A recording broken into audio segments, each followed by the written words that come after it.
Let's let the debate begin. Resolved, President Barack Obama's domestic and fiscal policies will likely make the economy get worse. Rich, you have 10 minutes.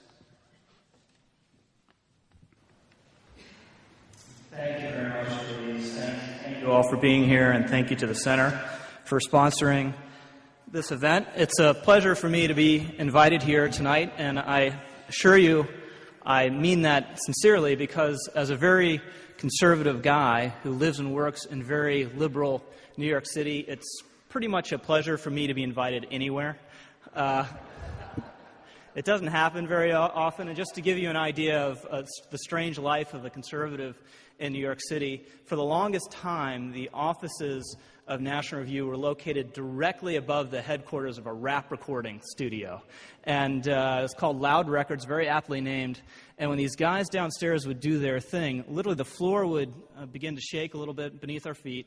And the most interesting part of this odd juxtaposition is that when the weather got warmer and we opened our windows, this kind of unmistakable odor would waft up. And I regret to report to so many upstanding people, on a lot of days, National Review has been produced in a haze of marijuana smoke.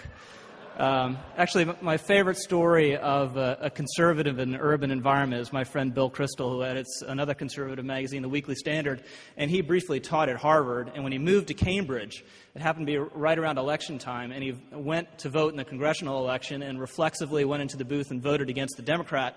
The next morning, he's having breakfast with his wife.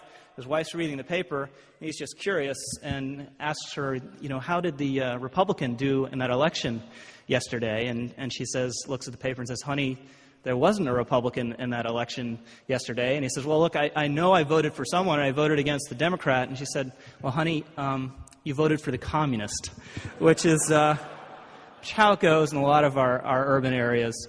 So I have to say, thinking about our politics and our public policy is not a very encouraging thing for me to do lately.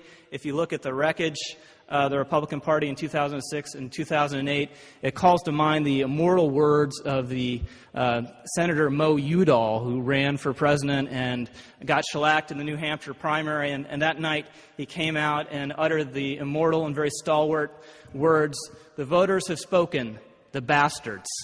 So that's pretty much how I feel lately. It's a pleasure to be here with Katrina.